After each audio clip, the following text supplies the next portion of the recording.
We are living in the South! Isa pa, isa pa.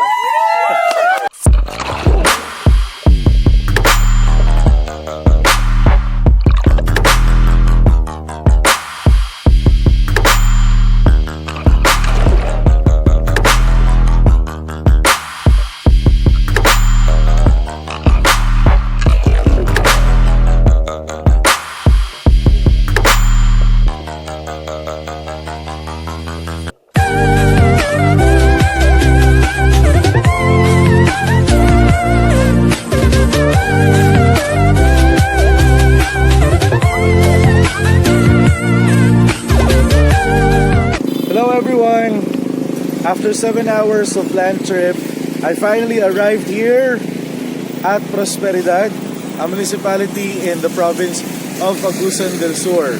And I'm here to discover one of their tourist attractions, Bega Falls.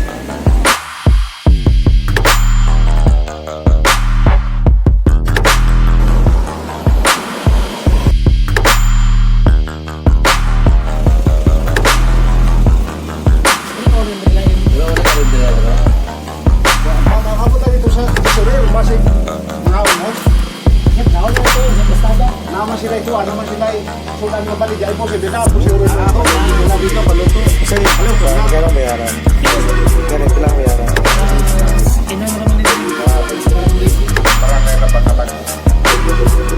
So mag-logbook ito magsulod. Masakyanan. Okay. Wala bayad. Mag-ticket. Do you want to know what it is? Yan, so kung may sasakyan kayo, kailangan magbayad dito sa kanilang barangay CVO outpost ng ticket. Pila to, sir? Pila tong bayaran? Pilang ibayaran sa ticket? 10 pesos lang. Driver. Malapit na kami. Ito, sa equality.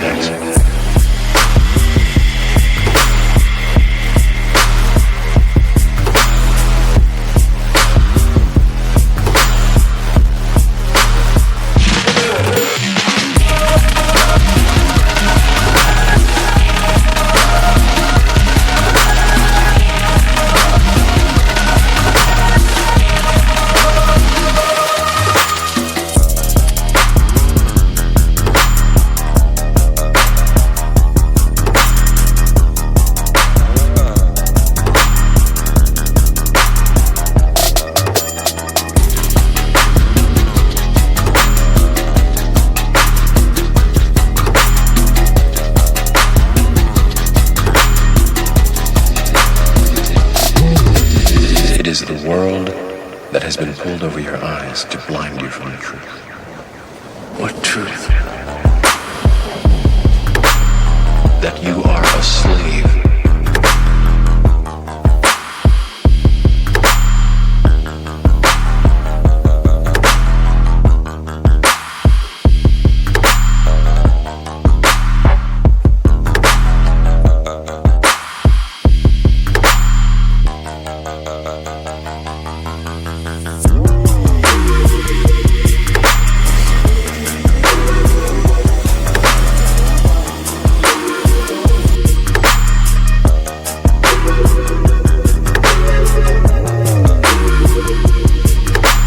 So Bega Park and Tropical Resort is accessible via this concrete road systems from the highway up to here. So it took us about 10 to 15 minutes to reach Bega Falls from the highway. Even now in this very moment. Right, and in here they have their tourist assistance center where you need to pay the entrance fees. When you go to church, when you pay your taxes.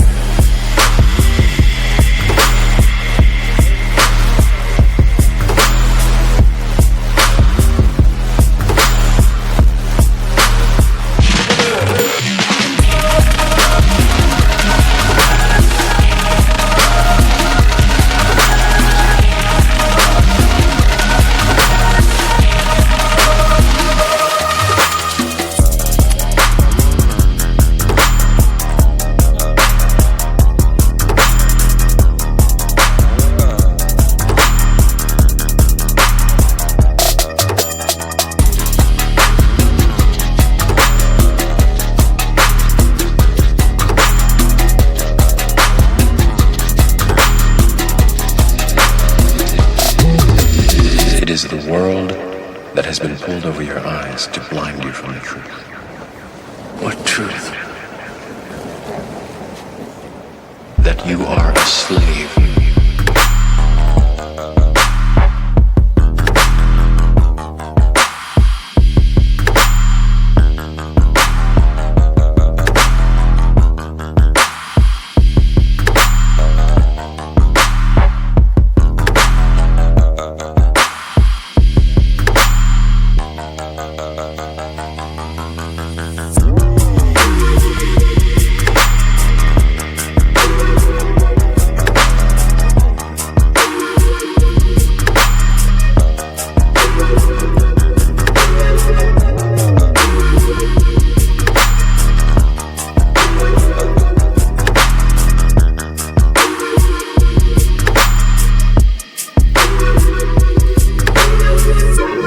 To know what it is. The Matrix is everywhere. It is all around us. Alright, so I'm now here at the entrance to Bega Falls. I think it's quite good that this municipality, this place's province, has shifted to tourism as additional income for the municipality. These areas here used to be areas where logging and mining have been very lucrative businesses, but it's good that the local government has seen the potential of ecotourism. Ginabawal kaya ang sangguniang bayan naghimog balaod para sa protection sa Bega Falls nga dili kuno mahugaw, no? So una-una diha bawal diha mag swimming, cooking and drinking, chemicals kana mag-shampoo bitaw ma'am nga para di sa tubig at tubig sa comfort room. So diving, exclusive device, ganois, no? Kanang liquor, no? Daghan diha ng mga kuan. So basahan na lang ninyo. So dire na punta nga topic. So paingon ninyo dito, hayahay ka islop man. Pagbalik ninyo, hangak na pod. No? Hangakin na pod. So relax lang mo, paingon dire, sige lang istorya ba? Walo ka istasyon. Sorry na lang sa among kuan karong cottage kay mga daot pero gi-repair na nanay mga daghan materialis. So sa sunod, dili na pud mo magbaktas. Nanay dulit sa Pulse 1. Pwede na sakyanan dito karon lang. So salamat may buntag, welcome to Bega Falls. Hey, thank you kuya. Okay, so in order to reach Bega Falls, you have to walk these concrete pathway which consists 396 steps, alright, down to Bega Falls. But it's quite alright because it's quite cold right now.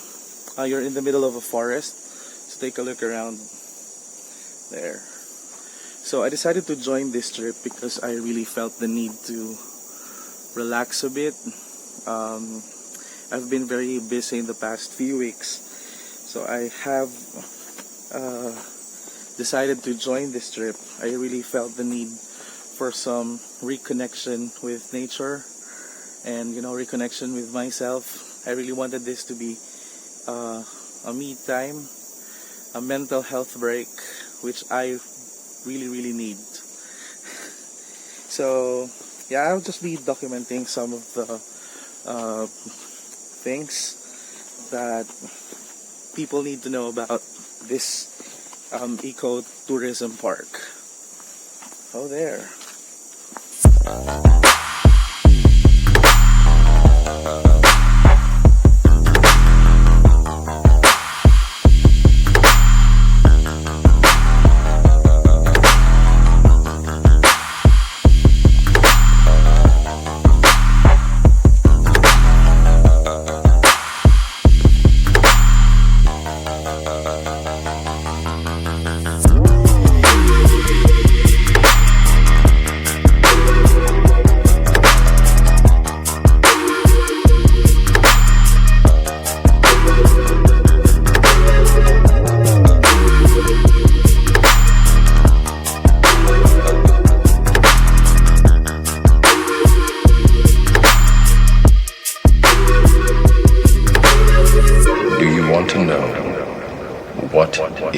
is.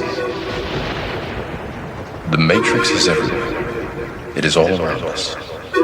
Even now, in this very room. You can see it when you look out your window or when you turn on your television. You can feel it when you go to work, when you go to church, when you pay your taxes.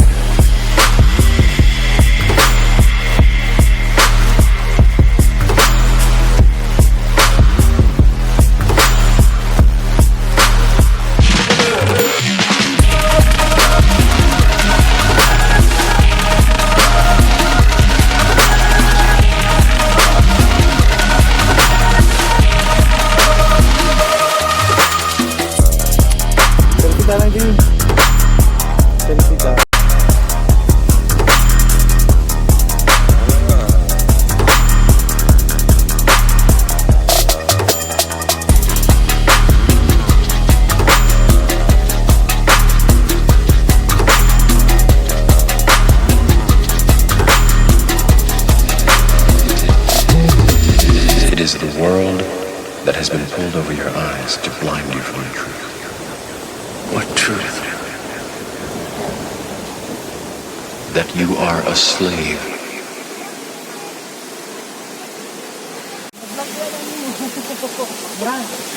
Okay, so this is the first falls. Wow, it's very inviting. So yan nga, no, mga kaibigan, no? Andito.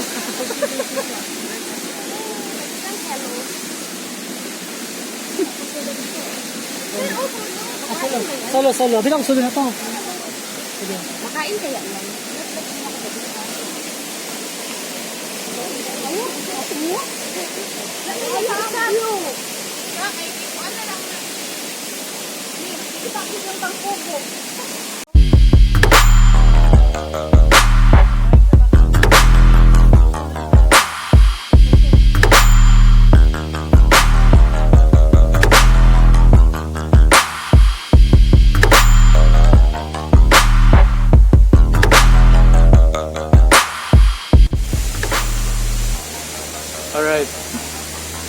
Alright, so we've reached the first falls here.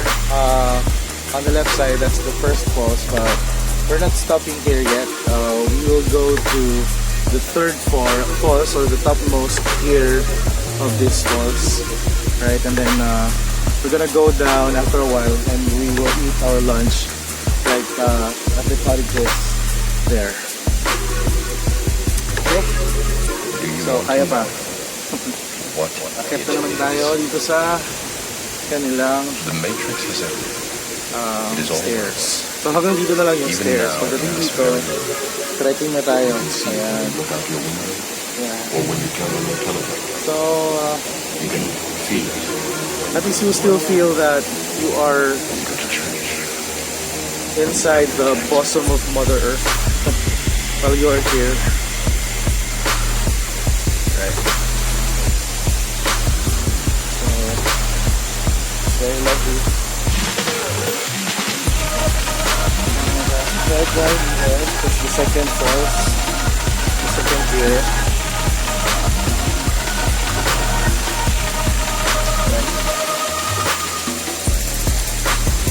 So I'm excited to see the waterfalls. Bega waterfalls. Right.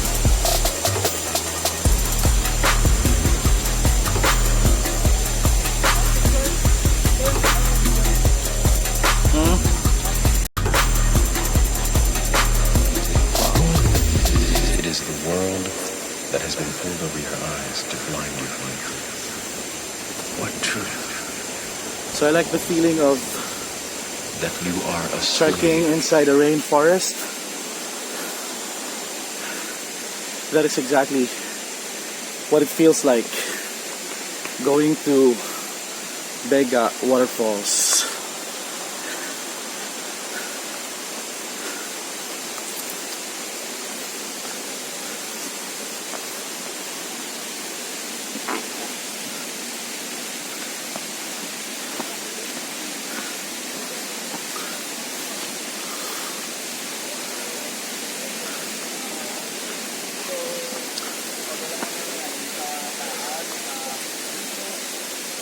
Ay,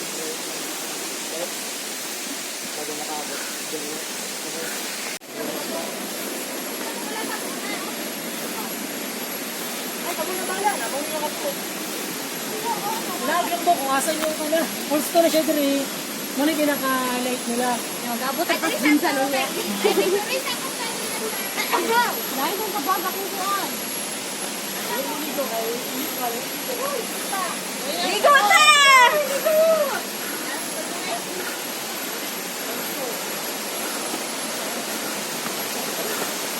Alright, so this is falls number 2.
So we traveled over 7 hours to see this beauty. And I tell you, I'm not gonna lie, it's really worth it. Take a look. Woo! Okay lang.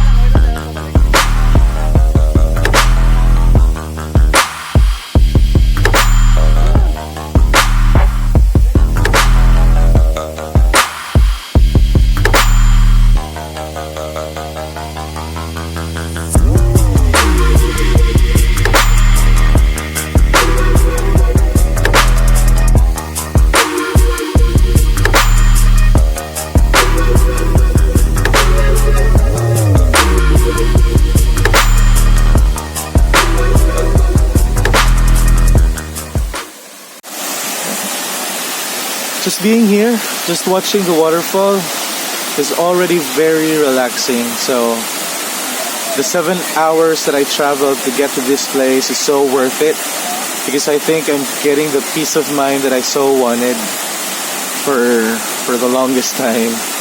You know, so I think yeah, I'm able to recharge my spirit right here beside the waterfalls.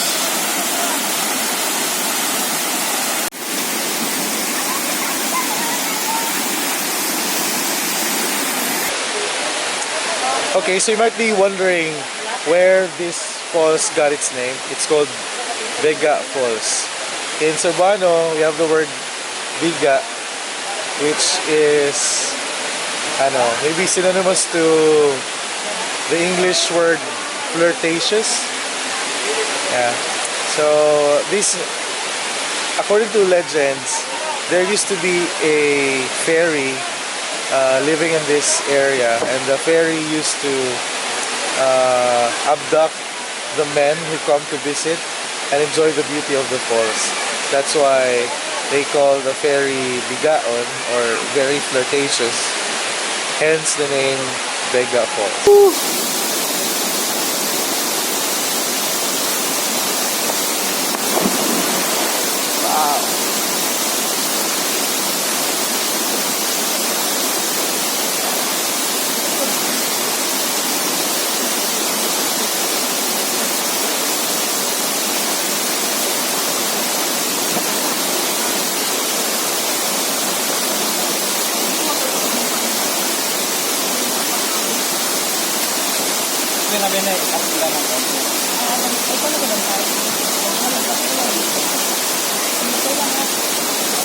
May bayad ang Raf? May bayad ang Raf? 100? Pato rito. Asa ka dugay 100? 1 hour? Ah, sige.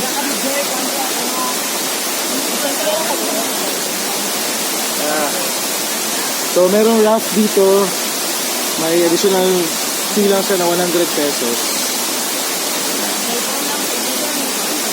Pero pag may raft, pwede kang pumunta dun sa tubig.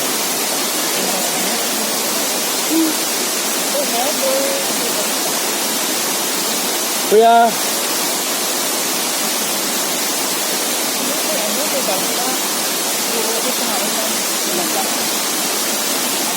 Walang grid na siguro ang raft sa raft. Walang grid sa hotel.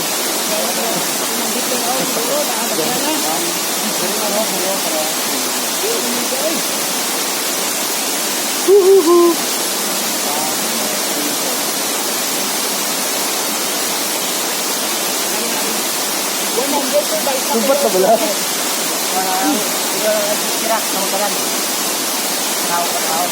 150 daw ka na. 1 hour. Sumpat na bala? Dito. Dito ka na ko. Salunta ka.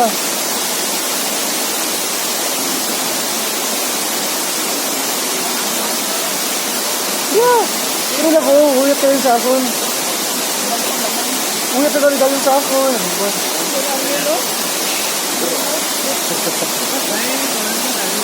Sige na. Ito, kawayan na. Dali na. Aray ako.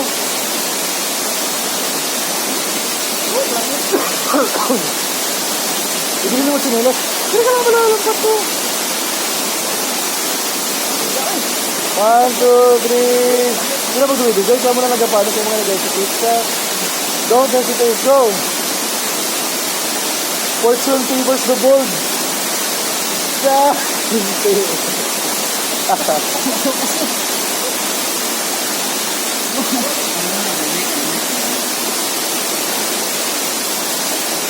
Alright. Woo!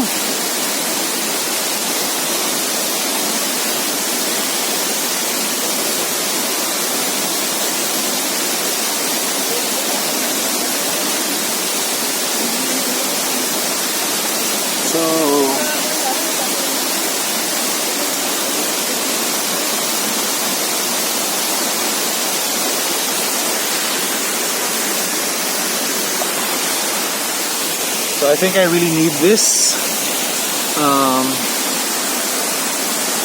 Time for myself to be alone and just enjoy the beauty of nature.